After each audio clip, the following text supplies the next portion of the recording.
we are starting with the next session now. I have given you one example. Now we will not be in a position to discuss all the questions of the textbook, but these are all important from the examination point of view. So I am highlighting here exercise 3.4, example number 2. This is a diagram what we have, and there are the things which we have to find out. Now I am not going to write the statements over here. You just focus on whatever the things I am telling you.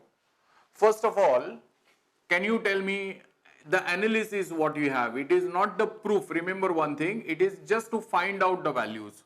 So you have to write one after another. Now this particular quadrilateral is called as cyclic quadrilateral, and therefore opposite angles are supplementary.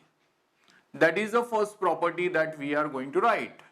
So major angle PSR, that angle will be equal to PQR. Correct? Major angle PSR will be equal to PQR. The sum of these two angles, these are opposite angles, that's why it is 180. You know that it is going to be 110 plus major angle PQR, that is going to be 180, and therefore major angle PQR is equal to 70 degrees will come. See, this is the main part of the questions. That's why you have to highlight it like this. Correct? Now the first answer we have got here. Now they have asked you major arc PQR. Major arc PQR means over here, from here to here.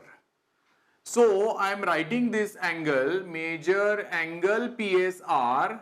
Now this angle, whatever we are talking about, that angle is going to be half of major arc PQR. Correct? Again I repeat, this angle is called as inscribed arc. Sorry, inscribed angle. This angle will be half of corresponding intercepted arc. Intercepted arc means the arc which is in front of this angle, and that arc is going to be like this. So here we substitute the value 110 degrees, that is equal to 1 upon 2 times of major arc PQR. Therefore, major arc PQR is going to be 220. This 2 will go there to multiply with 110. So this is the measurement we are going to get. Angle PQR is going to be 210. This is the second answer we have got. Now I will tell you everything directly. This is what is main important part. This is in 9th standard you are having this. And that is a basic thing. If chords are congruent, then their corresponding minor arcs are also congruent, and therefore we can say that this particular arc and this arc, they are going to be same. But we know PQR, the entire part we know that it is 220, and therefore this arc is equal to this because the chords are equal. Therefore this particular arc will be having a measurement 110, and this one is also going to be 110, which I have written directly over here, but we have to write some steps which I am not showing it now. Please try to understand that if chords are congruent, then corresponding arcs are also congruent. That's why we are going to write down this as 110. Are you getting this? Now, this is the answer we have found out. So QR measurement we have got. Similarly this also. Now they have asked you major angle PRQ. Major angle PRQ, when they ask you, you have to draw the diagram there initially and you have to mark it. Now PRQ angle, what you observe, that angle is a part of this figure which is called as inscribed angle, and that's why this angle, again the same property we can use, major angle PRQ is half of major arc PR. Therefore, finally this answer what you are going to have is 110 divided by 2, that is going to be 55 degrees. This question you may expect for 4 marks, which is based on inscribed angle theorem, opposite angles of cyclic quadrilateral are supplementary. Then we are going to have the one more property which is not a part of this year's syllabus, but you should know it. If chords are congruent, then corresponding minor arcs are congruent. Therefore, we can get the measurements of these arcs. So it's a combination of 2-3 properties. That's why you can expect this question for 4 marks in boards. This is exercise 3.4 second sum. Please concentrate properly on these all steps. The way I am writing it, there are 4 questions. In the exam, they may ask you 3, then the number of marks for that question will become 3. But whenever you get that main answer, you please highlight it like this. That is for better presentation, and paper checking will become easier for the examiner. All these things you have to keep in mind for writing your board paper. Let us take one more sum, which is the last example of this particular topic. Last exercise, sum number 5. There is one circle which I have drawn, shown there a diameter and then one tangent, and then this is a chord intersecting at D. Okay. Now I am going to write important statements over here. This will not be a final thing. In the exam, you are supposed to write the basics, which I will be just discussing, because in this half an hour session, we cannot write entire thing. Just listen to me. Now, this is called as a diameter, this is a radius and this is a tangent. So, first of all, this angle is of 90 degree. Is that clear? So, I am going to write one property over here, and that property is related with Pythagoras theorem, which I will be writing as df square. Again I repeat this, df square plus ef square is equal to de square. Again I repeat, df square plus ef square is equal to de square. That is simply by Pythagoras theorem only. Now here I can substitute certain values. Df square is equal to. Now I am going to make use of property of tangent segment theorem. Now this is nothing but the tangent, so I can write df square is equal to, first we have to write dg multiplied by, you go back to the original position and go to the second point, that is DE. Is it clear to you? Now what I am going to write, this is what Heller is, whatever reason we have, that is tangent segment theorem. DF square is equal to DG multiplied by DE. Now these two statements are very important. Now I will be in a position to substitute something. Now in place of df, I can write this as dg multiplied by de, that is plus. Now this ef is nothing but r plus r, that is going to be 2r bracket square, that is equal to de square or not. Are you getting it? See, I have written this d square as it is, but now this is what we need to simplify. I can write this part as dg multiplied by de plus 4r square is equal to de square or not. And next one, fifth statement, I can keep this 4r square on one side. On the right side, it is dE square minus it is dG multiplied by dE or not. 4r square is equal to what? dE square. This is transferred on the other side. Now this is simple algebraic method. This will remain as it is because I need to have this in the final statement.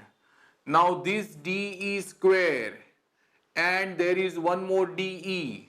So I am in a position to take dE common into bracket dE minus dG or not.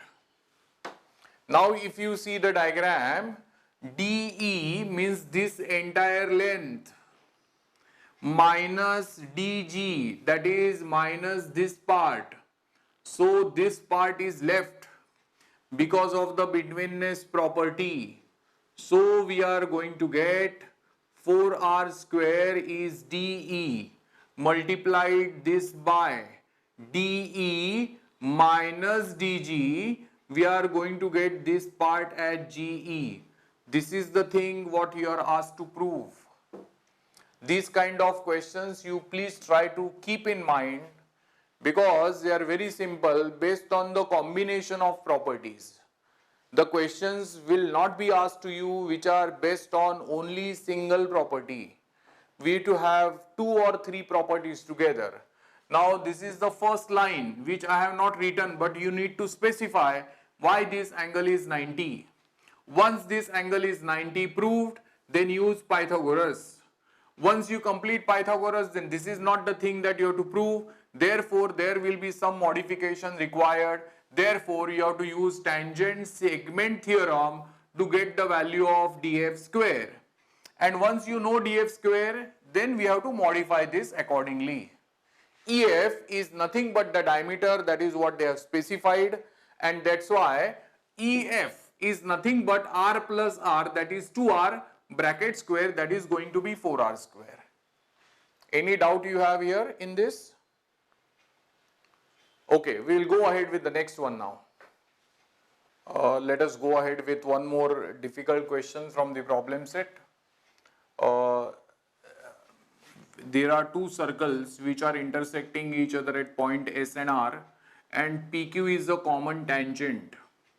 See, they have asked you to prove that PSQ and PRQ sum is 180 degrees. Now see this if question properly. This particular angle, whatever I am highlighting with red color, that is angle RPQ. Just see here what I am writing. Major angle RPQ is equal to. Now this angle is what we call it as angle between tangent and secant, but it is in a minor segment. So the major segment will be like this. So this portion of the angle that is related with the same arc, that is what we call it as inscribed angle, and that will be half of PR. This angle is also half of PR. So here we can write major angle RPQ is nothing but major angle RSP. And what reason you are going to write there is angles in alternate segments. What we can say here, angles in alternate segments.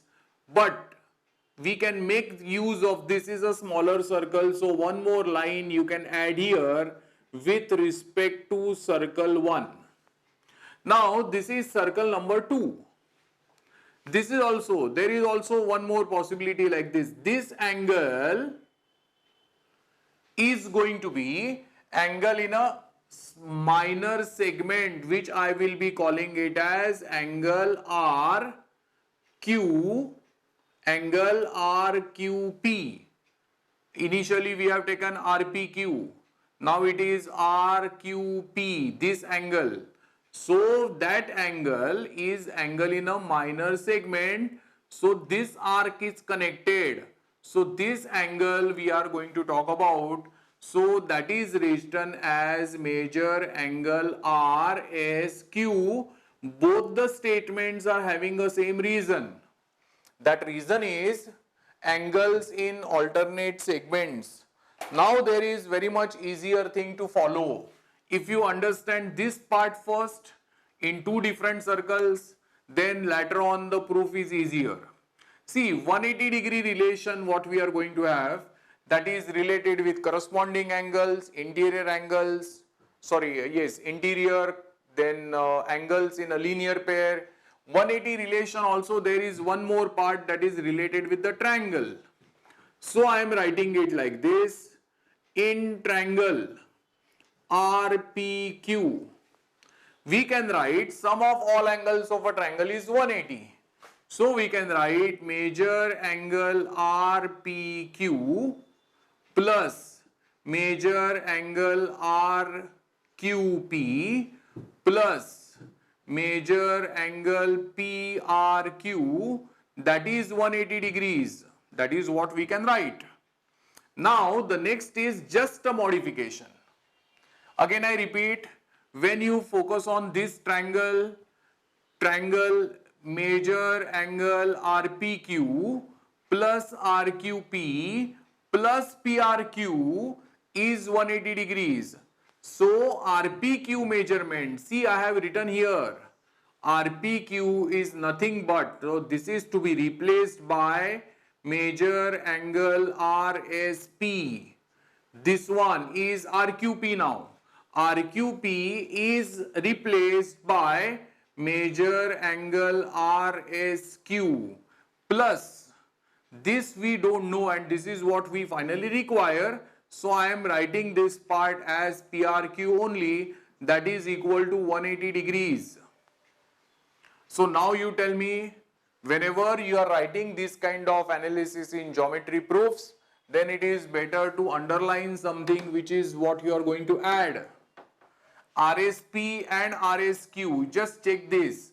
RSP and RSQ, they are going to be added to get this entire angle. Why this can be added? Because they are adjacent angles which you can definitely add.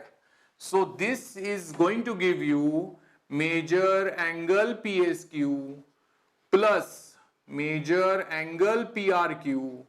That answer is going to be 180 degrees. I think this is what you require to prove.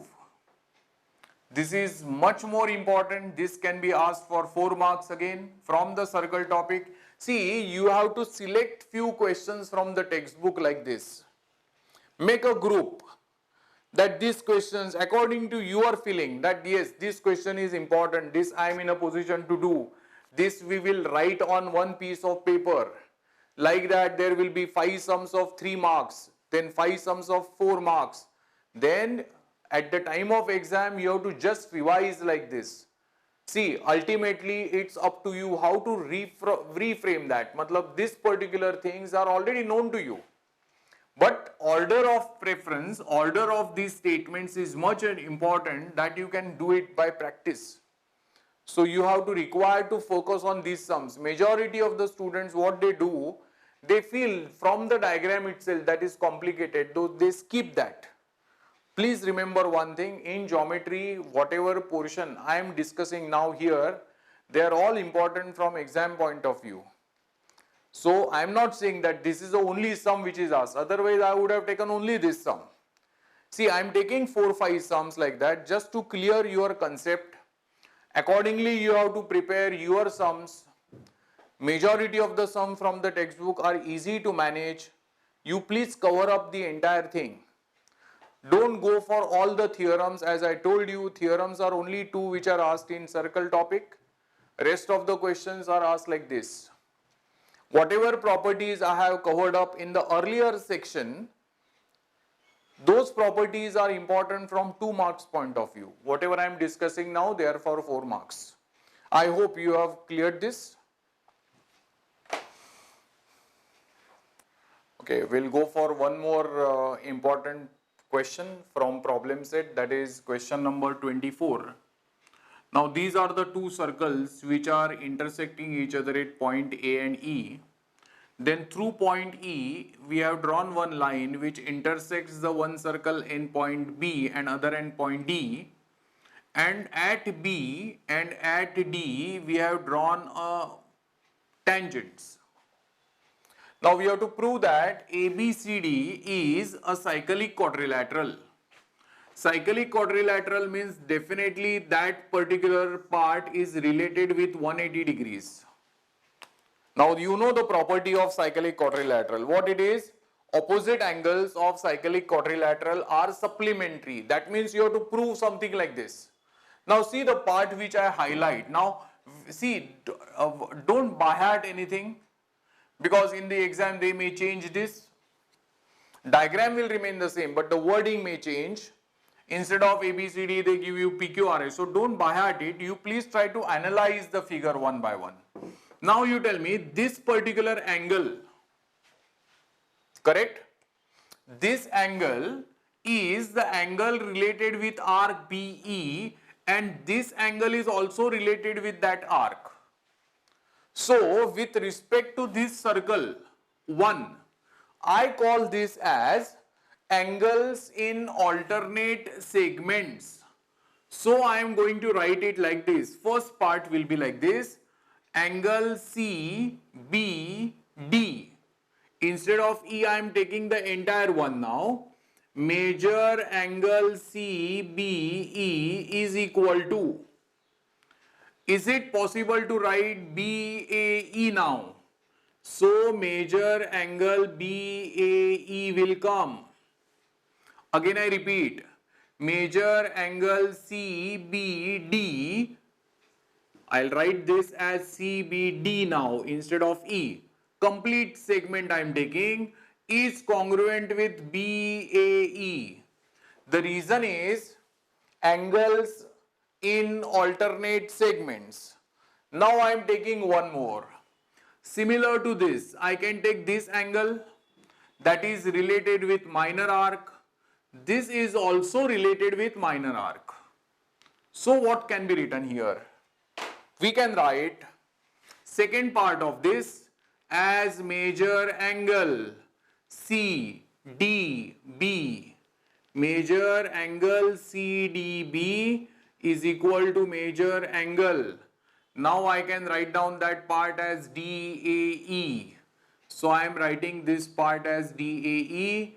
Both the statements are having a reason, angles in alternate segments. Now the thing is easier. We have to discuss about whatever the triangle I get here. So I am writing major angle CBD. Major angle CBD plus major angle CDB plus major angle BCD is equal to 180 degrees or not? I am writing 180 degree here. What is the reason for this? Sum of all angles of a triangle is 180 degrees. Now this is what we have done in the earlier proof also. CBD is nothing but BAE. So I can write major angle BAE. That is this part, correct? Instead of CDB, I can write major angle DAE. And last one I am going to write as it is, that is BCD, that is equal to 180 degrees. As I told you earlier, that whatever the part which we want to add, that is definitely added. These two angles are added because they are adjacent angles, but it is better to underline this here in statement reason form and highlight here that this angle when you add, then it is going to become major angle BAD, and this one is already written as it is. So BCD is equal to 180 degrees. In the earlier proof, we have to prove that sum of two angles is 180. There we stopped. But here that property is giving you something final conclusion. Whenever you are talking about these angles, now in particular BAD and BCD, these angles are becoming opposite angles of a quadrilateral. Therefore, quadrilateral ABCD is cyclic quadrilateral. Are you getting this? See, in the exam, you are not bound to get statement reasons of so many statements for the proof. You select the questions where you are going to end up your calculation or writing the proof within 7-8 statements. This is again one more important question from your circle topic, which we have just finished. I hope this is clear to you. Remember one more suggestion, that, and it is always better for the examiner to assess the paper from their end, whatever you write here, that some angle is congruent with other, you please mark it. Now for your understanding, I have marked it with color, but in the exam you are going to use only blue or black. So what you have to do is, you are supposed to mark this with the pencil with a different notation. That means this is marked as double arc, this is with the single arc, or sometimes you can use the different method as circle or cross, something like that. But whatever you write, you are supposed to put it effectively in the diagram so that your understanding will be much more easier for that particular sum. I hope this is properly understood from your end. Let us go for one more important sum. This is not from the textbook, but based on the textual properties, whatever we have discussed, and these kind of sums you expect in the exam also. Not all, but one sum will be definitely challenging like this. Now they have given you the length of this segment EK as 9, and they have asked you a perimeter of this. See, before going for, this is nothing to do with your measurement of the angles. This is purely based on lengths. Perimeter means sum of all boundaries. But before that, let me clear one thing, that there are 3 points outside the circle. So initially I can write it like this: EK is equal to EM. Correct? What is that? EK is equal to EM. That is nothing but tangents drawn from the external point to the circle are congruent. This is EK is congruent to EM. Similarly from D also. So we have to write DK is equal to DH. DK is equal to DF. You cannot say like this because it's a length up to point of contact only. Similarly, we can write from F also. So it is nothing but FM is equal to FH. For all the statements, we are having the same reason. That is, what? Tangents drawn from the external point to the circle are congruent. So from E, we have taken two segments up to point of contact, that is EK is equal to EM. Then from D we have written DK is equal to DH. Then from F we have written FM is equal to FH. See, even if you write this, you may not be in a position to get full marks, but at least you will get something. So whatever you understand from the basics of whatever theorems, properties you have studied, accordingly you try to attempt something. So this is what we have written. Now we'll go directly for this calculation. Perimeter of triangle DEF. Perimeter of triangle DEF. Now when you write this DEF, then I am supposed to write DE plus DF plus EF. Again I repeat, the perimeter of triangle DEF is nothing but DE. It is better to write it like this in order: DE plus EF plus DF. This is a basic formula that we are writing. Perimeter means sum of all sides. Now see this one, what I am going to write this. This part we will continue to write as it is, that is perimeter of triangle DEF, that is equal to DE. I am going to write as it is, but then EF, it is EF, I am going to write that EF also as it is, but when it comes to DF is nothing but DH plus HF, or we can say FH, whatever we have earlier taken. DF is nothing but the addition of these two parts, that is DH plus FH. Now we have to proceed further. DE plus EF plus, now DH and FH, they have their own congruent parts. What is DH? DH can be written as what? DH is nothing but DK. I can write DK here. Plus, now we have to write it like this. What about this? FH can be nothing but what? FM. Now, we are supposed to rearrange these four parts so that something can be added. Now I am writing it like this. DE plus DK. Then these two parts we have taken together. Now EF plus FM. I have rearranged these together. Underline this. Now we have to write DE. If you see this, DE plus DK, that means it is going to give you EK plus EF plus FM. EF plus FM, that is going to give you DM, or it is nothing but what? EM, correct? Now further, again I have written something for this.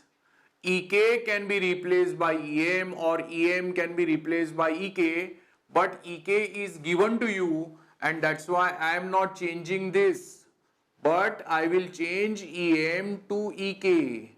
Therefore, finally I am going to get 2 times of EK, and EK is known to you as 9. Therefore, that perimeter is going to be 18 centimeter. Remember this logic. Now they have given only one length and they have asked you perimeter. That is how these particular parameters, these particular formulae, whatever you are knowing from this circle topic, whatever I have listed first, they are all important from final output point of view. So you cannot ignore these questions.